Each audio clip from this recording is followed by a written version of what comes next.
రెడీనా? ఫస్ట్ నేనే ఉంటాను అలా ఉన్నా పైకి వీకినా నాకు సంబంధం లేదు, బట్ నేను ఎక్కువ ఎక్స్పీరియన్స్ అవ్వాలని అనుకుంటున్నాను నేను అది. యా. సో మీ పైన గత సినిమాలకు సంబంధించి చాలా ట్రోల్స్ విమర్శలు వచ్చినాయి. దానికి సినిమా ఫుల్ స్టాప్ పెట్టేది అవుతుందా? ఏందన్నా అర్థం కాదా? గత సినిమాలకు సంబంధించి మీపై ట్రోల్స్ విమర్శలు వచ్చినాయి, దానికి ఇది సమాధానం చెప్పే సినిమా అవుతుందా? డెఫినెట్లీ అన్న, ఐ ప్రూవ్డ్ మై సెల్ఫ్. అంటే సోయల్ కూడా ఒక యాక్టర్ అని చెప్పేసి ప్రతి రివ్యూస్లో like I got a good review. So అక్కడే నేను సక్సెస్ అయినా. And at the same time 16 సంవత్సరాల కష్టం ఈరోజు సక్సెస్ అయిన నేను 16 సంవత్సరాల నుంచి I was waiting for this moment. ఎవరైనా అంటే నేను సాయంత్రం నిన్న నైట్ జస్ట్ అసలు ప్లాన్ కూడా లేదు, టికెట్స్ అంటే బుక్ మై షోలో టికెట్స్ చూస్తున్నాం ఏ షోలో ఎక్కడ పడుతున్నాయి. సో గలేరియా మాల్ దగ్గర మన పంజాగుట్ట దగ్గర 65% 60% ఏదో ఆక్యుపెన్సీ ఉంది.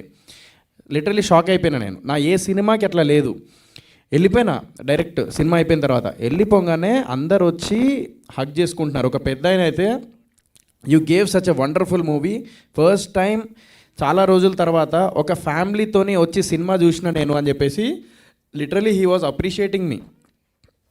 లేడీస్ అయితే ఉమెన్ అయితే అసలు ఫోన్లు చేసి మా ఫ్రెండ్స్ వాళ్ళ మా మమ్మీని ఏడిపించేసాం, మా మమ్మీ మాట్లాడుతుందంట, అది బాబు ఎంత బాగా తీసినావు బాబు, చాలా చక్కగా తీసినావు, మా ఆడవాళ్ళ గొప్పతనాన్ని గురించి చెప్పినావు, అది ఇది అని చెప్తున్నప్పుడు ఆ హ్యాపీనెస్ ఇంకేం కావాలన్నా.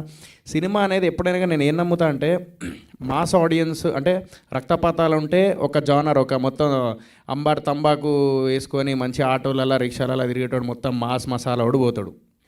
ఈ లవ్ స్టోరీలు ఏంటంటే సెన్సిటివ్ వాళ్ళు లైక్ చిన్నగా అట్లా. ఇక కల్ట్ లవ్ స్టోరీకి మొత్తం మాది ఆడు ఇక గిద్దరే ఉండాలి, అంటే ఇట్లా అయి ఉండాలి ఆడు. సో అలా. సో ఈ సినిమా ఏంటంటే ఇది ఒక సపరేట్ జానర్. ఇదేంది ఒక తల్లి గొప్పతనం గురించి చెప్పేది. ఇట్స్ ఎ స్వీట్ మూవీ, ఒక రకంగా చెప్పాలంటే it's a sweet and emotional movie. So that first నుంచి లాస్ట్ వరకు ఆడియన్స్ ఫేస్లో స్మైల్ ఉంటుంది. సో అలాంటి మూవీ మిస్టర్ ప్రెగ్నెంట్. అందుకే ఈరోజు సక్సెస్ అయింది. నేను ఒకటే నమ్ముతా, ఫ్రెండ్స్తో వెళ్ళినప్పుడు ఎంతమంది వెళ్తారో తెలియదు, కానీ ఫ్యామిలీ సబ్జెక్ట్స్ ఒకవేళ ఎక్కితే మాత్రం మొత్తం ఫ్యామిలీ వెళ్తుంది ఇంట్లోకి వెళ్ళి.